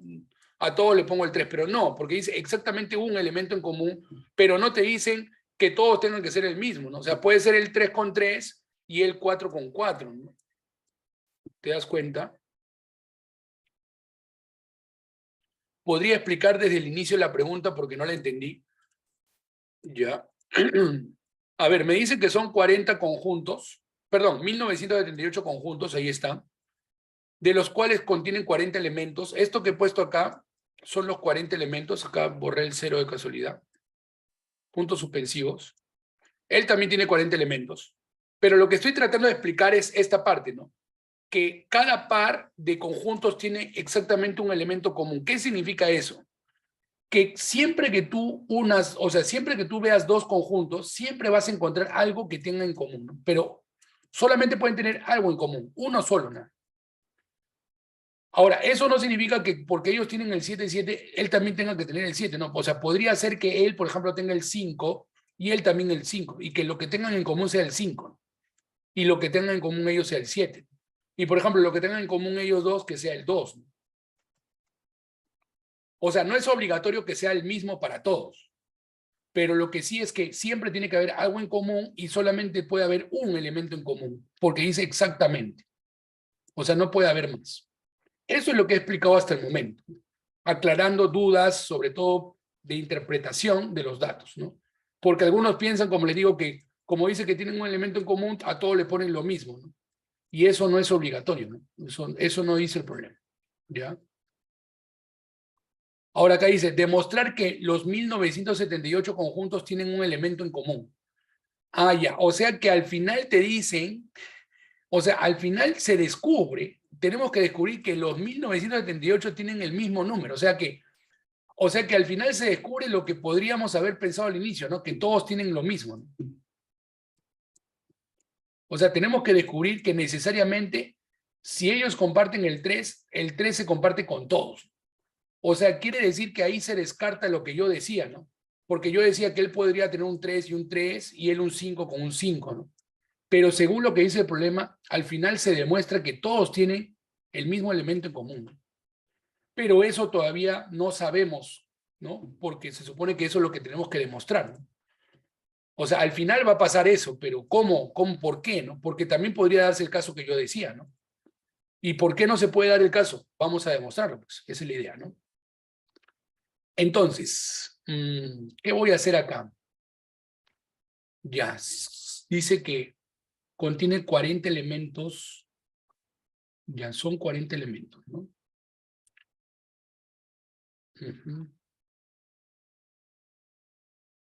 A ver, chicos. Si son 40 elementos y son 1978 conjuntos, ¿qué se puede afirmar necesariamente? ¿Qué se puede afirmar necesariamente con 1978 conjuntos y 40 elementos?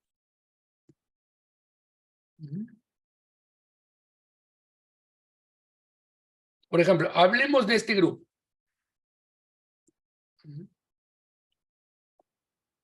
Y hablemos de estos elementos.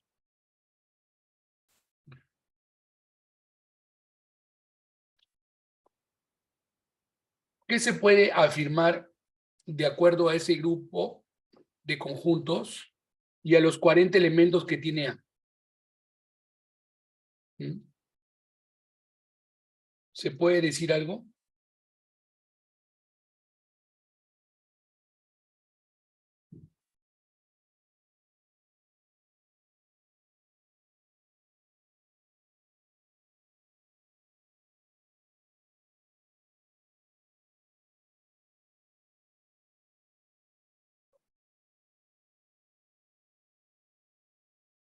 Bueno, hagámoslo así. A ver, ¿qué pasa si yo divido 1978 entre 40?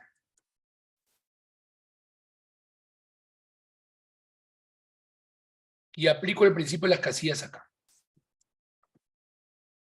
¿Qué son 1978? Son los conjuntos, ¿no?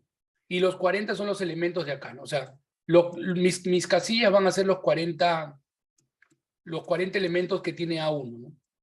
Esas van a ser mis casillas. Entonces yo voy a dividir, ¿y esto cuánto sale? Esto sale 50, algo, creo, ¿no? O 49, algo, ¿no? No llega a 50, ¿no? Pero es 49, creo. A ver, sale... Sí, 49,45. O sea que esto va a salir 50. ¿Y qué significa ese 50, chicos? Significa que van a haber 50 conjuntos, o sea, 50 de estos conjuntos de arriba, de estos de acá, van a haber 50 que van a estar en la misma casilla, o sea, que van a tener el mismo elemento. ¿Ya? O sea que lo voy a escribir, ¿ya? Este 50 significa lo siguiente. Hay 50 conjuntos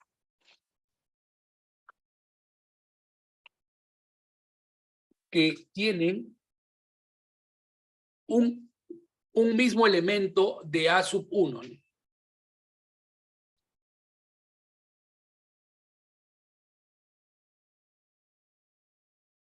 Claro, porque se supone, chicos, que son más conjuntos que elementos, ¿no? Entonces, necesariamente van a tener que repetirse, ¿no? Necesariamente van a tener que repetirse algunos. ¿De acuerdo? Entonces, van a haber 50 conjuntos que tienen un mismo elemento de A sub 1. Y bueno, vamos a buscar esos 50 conjuntos. Bueno, vamos a agarrar desde el A sub 2 hasta el A sub 51 sería, ¿no? Hasta aquí, ¿no? Entonces, ¿qué tiene que pasar con estos 50 conjuntos? ¿Qué tiene que pasar con estos 50 conjuntos? Que tienen que tener un elemento en común. Digamos que acá tenga X, entonces, fijo, ellos van a tener que tener X todo.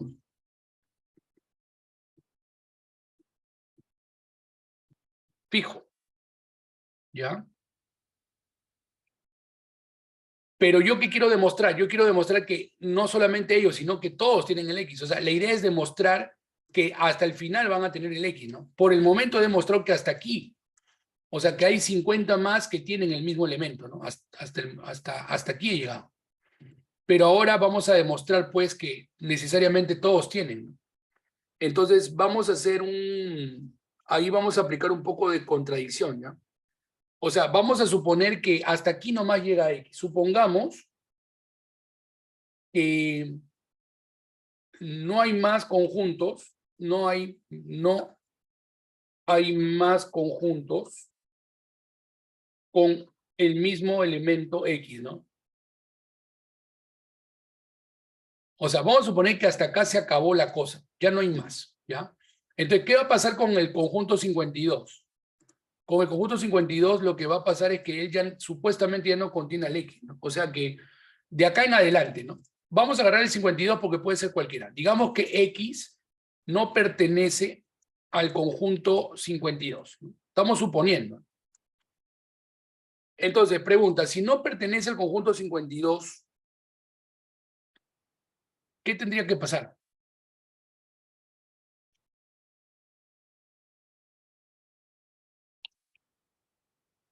Que él tendría, igual que A, tendría 40 elementos, ¿no? B sub 1, B sub 2, B sub 3, hasta B40, ¿no? Él tendría 40 elementos, ¿cierto? Tendría 40 elementos. Ya. Pero acá, ¿cuántos tenemos? Tenemos 51 conjuntos, ¿no? Entonces, ahí vamos a aplicar nuevamente el principio de las casillas. ¿Qué pasa si yo divido 51 entre 40? Saldría 1, algo, entonces acá saldría 2. ¿Y qué significa este 2? Que existen dos conjuntos que tienen el mismo elemento de A52, ¿no? Existen dos conjuntos lo mismo que puse acá, ¿no? ¿Dónde puse? Hay 50 conjuntos que tienen un mismo elemento, ¿no? En este caso existen dos conjuntos con un mismo elemento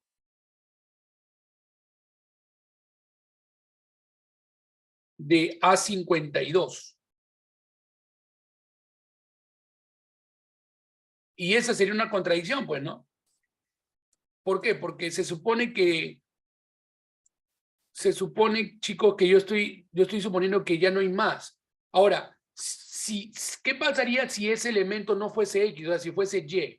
Si fuese Y, él tendría Y y él también tendría Y, pero ellos ya tendrían dos elementos en común. Y acá dice que exactamente tienen uno. Entonces, quiere decir, chicos, que esto es una contradicción. ¿Y por qué llegó a una contradicción? Por suponer que este X quedaba hasta aquí nomás. Pero en realidad ese X va hasta el final, ¿no? O sea, al final, como hemos llegado a una contradicción, significa que el elemento X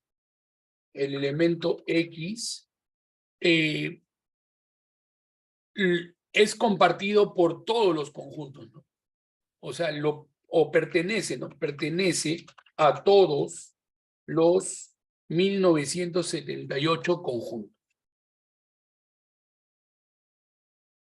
Y listo, pues, eso es lo que me decía, ¿no? Demostrar que los 1978 conjuntos tienen un elemento en común. O sea, al final se demuestra que este X tiene que pertenecer a todos, ¿no? Porque si no perteneciera a todos, llegaríamos a una contradicción. Entonces, ven, chicos, aquí hemos aplicado casillas, hemos aplicado contradicción, ¿no? Y bastante imaginación, sobre todo, ¿no?